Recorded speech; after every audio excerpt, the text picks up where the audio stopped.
Hello and welcome to Raven Bars Repair.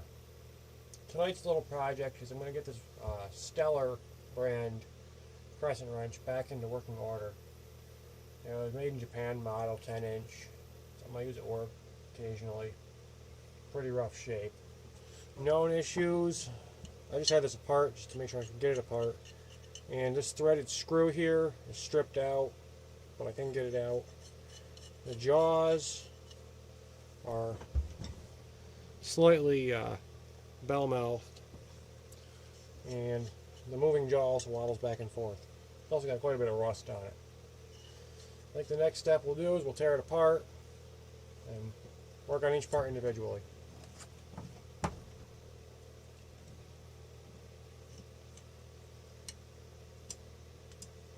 Now I can tease this screw up out of here with a screwdriver, as I just had it out a minute ago. My plan is, once I put it back together, I'll just use a little bit of red Loctite, hold it in place, as this is not a moving part. This is not supposed to be. For getting rust off of most things, I prefer a nylon wheel just chucked up in a drill press. I'm not sure how loud this will be on camera, but we have a quick sample and then we'll come back once it's done.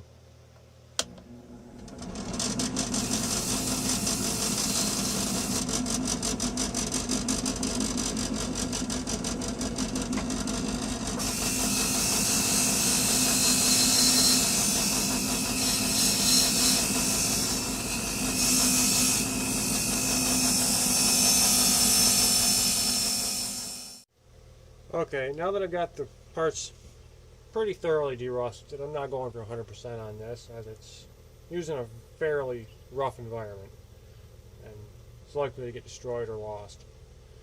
Now that I got that apart, I think I'm going to take it out to the anvil. I'm going to hammer this to a little bit, this gap here, just a little bit tighter so that it references on the moving jaw and reduces the slop. It's the only option I can see. The only other thing I can think of possibly to do would be to add metal to this moving jaw, which doesn't seem like a feasible option. Okay, now we're out here at the anvil. I'm going to tap this lightly.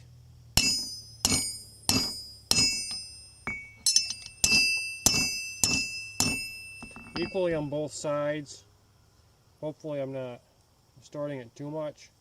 In a second, we'll get the moving jaw and we can check for fit. Now I'm back with the moving jaw and we're a little tight, which is okay. I can just file it a little open or bend it a little more outwards, but it doesn't seem too bad. Start tapping it in. Too overly compressed. You can actually see the angle of the compression on it, which I'm hoping the reference being out here when it gets small will not have too much wobble, but it may.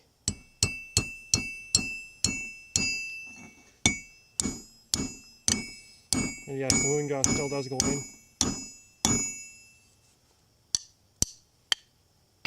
Take this inside and get this popped back out with a punch. Then we'll file where it's too tight to open it up a little bit. Okay, I've got the wrench chopped up in my vise. We use a small pin punch. Let's pop the moving jaw out.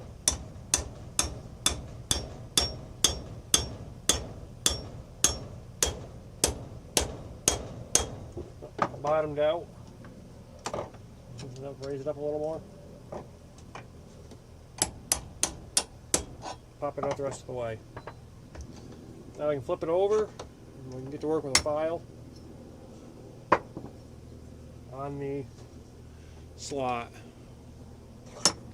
We'll just file this open.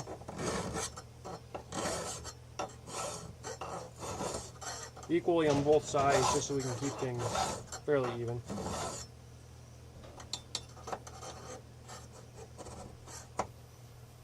And we'll test fit often with the moving jaw, just to see where we stand.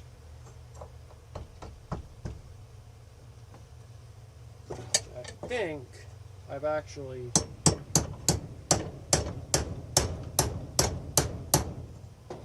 Let's see where that's binding up. It appears that as soon as the... Yeah. Okay. It's not binding up on the sides anymore. It's actually binding up right up here where these have flared and are wedging upwards. So we just pop this back out. I'll give a couple strokes with a file. Bumped you around there. I'll give you a couple strokes. File on top.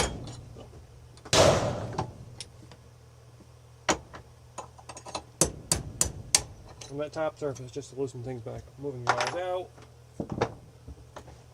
This thing also does have a bend in the handle, but I've never even noticed it in use, so I'm not going to worry about it. Spin the vise around a little bit. Pop the handle over the edge.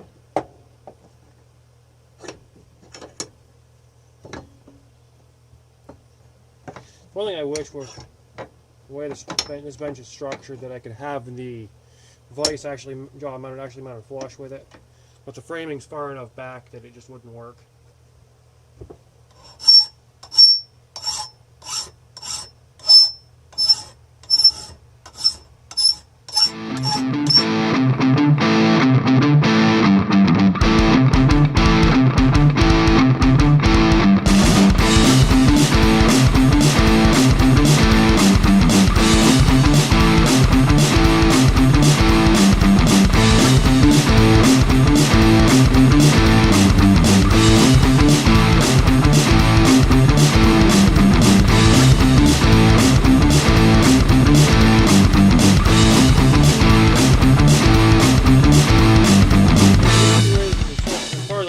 So far is that right in here where I folded those two edges in, these outside corners are folded up just enough that it's binding right here at the beginning. Once I get it past that, that's happening because the moving jaw, when it's binding, is right after the moving jaw is hitting.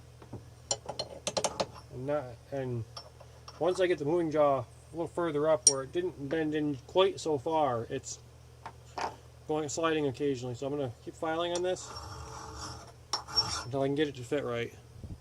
Well, after working on that for a while, I'm just going to have to live with a little bit of wobble in it.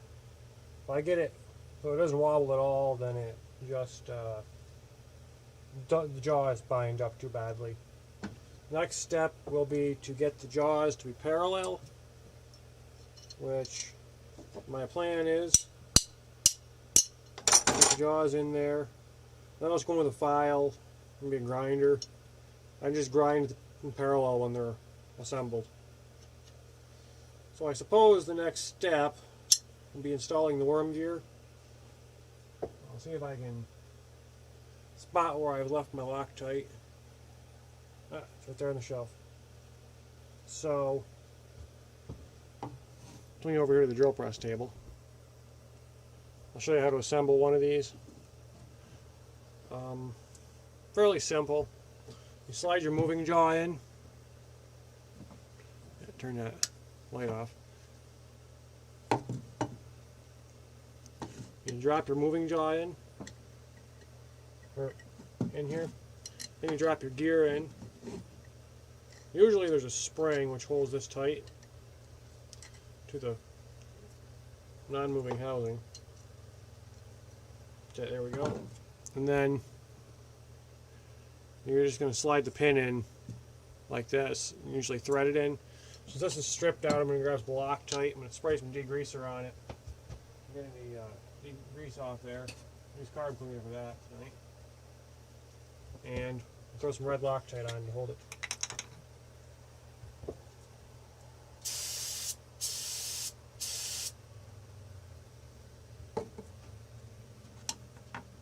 Pull it apart again. Degrease that hole down at the bottom.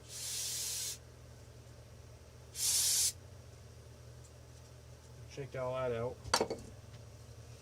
Now I'm going to place the Loctite in this bottom hole because I want to lubricate this also, which I'm working on my mind how I'm going to get that in there without getting grease on the threads. think I just thought of it. Okay. We'll drop the worm gear in. I'm going to work through this a dry run just to make sure. Pop some grease, put this in, grease on the shaft, I'll slide it in, thread it in. I gotta pull that back out of there. Okay.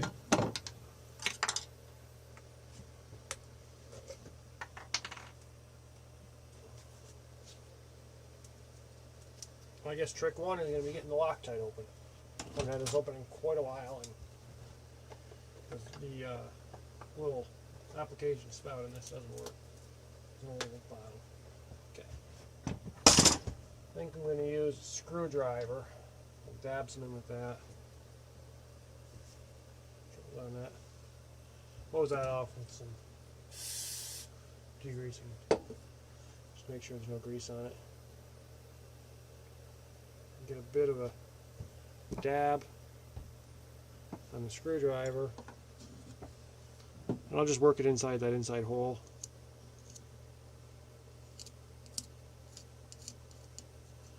And probably not a good idea where I just got it on the moving parts, on the moving jaw, so I'll get that out of there. There we go. Now we're going to get some down into that hole. I'm running a lot of this.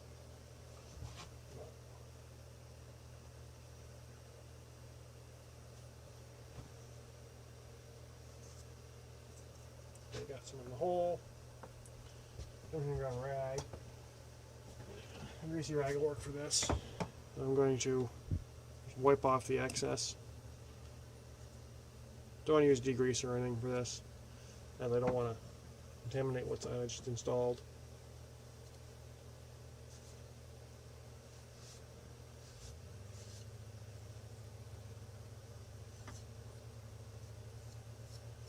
Okay. Set that here in the vise so it doesn't. Well, actually, it doesn't come out. Oh, nope, no, found it. Because it didn't fly as far as I thought it did. Close that off with some more powder cleaner. Just to get the crap off it. Okay. Now I'm going to slide that in, bring it back over to the vise.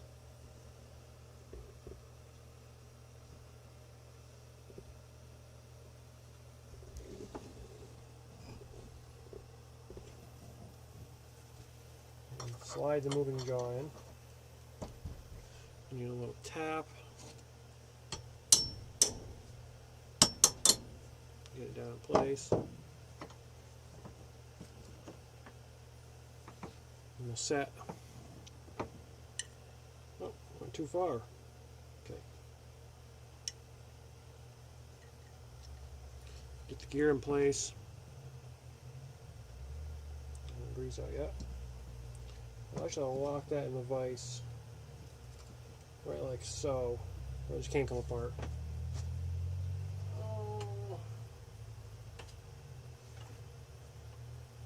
I'll use some red and tacky on this.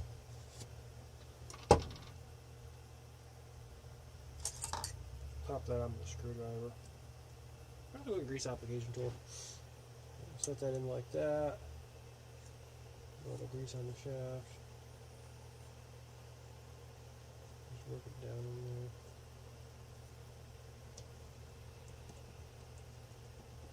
Yep, we aren't quite lining up, but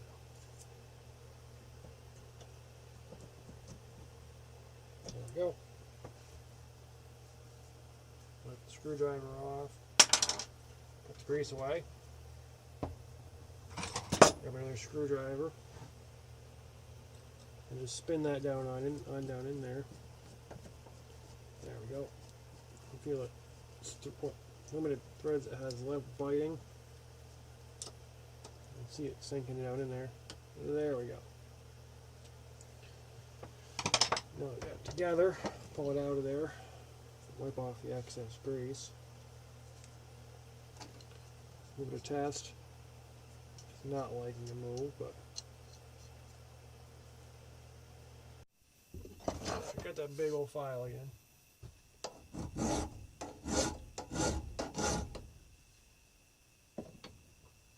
Clamp this in the handle. Or less pivot points. There we go. Just focus on the inside here.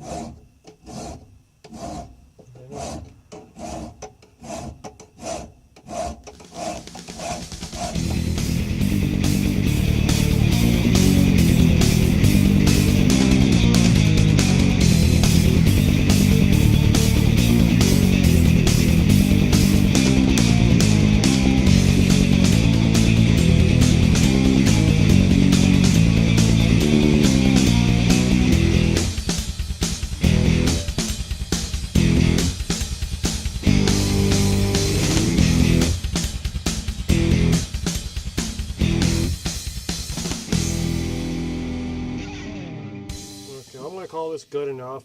The wrench freely moves through the range of fasteners I commonly use, which is normally 7/16, 9/16, and 3/4, which it actually opens up about 7/8 before I start having any binding issues. Got the jaws, bell mouthing pretty well removed out of the jaws. Still some out here at the tip, but like I said, this is a pretty well beaten wrench, and I'm not too concerned about it. Okay, I think that's it for this video.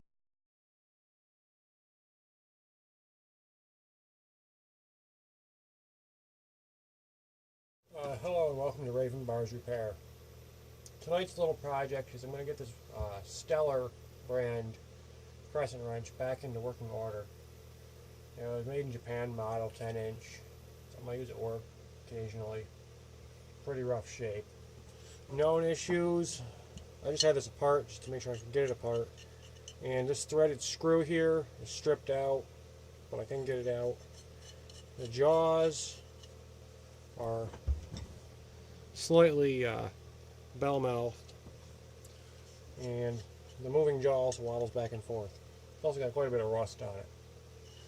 I think the next step we'll do is we'll tear it apart and work on each part individually.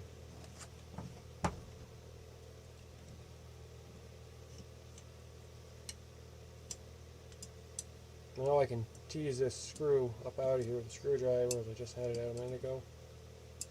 My plan is, once I put it back together, I'll just use a little bit of red Loctite, hold it in place, as this is not a moving part. This is not supposed to be. For getting rust off of most things, I prefer a nylon wheel just chucked up in a drill press. I'm not sure how loud this will be on camera, but I have a quick sample and then we'll come back once it's done.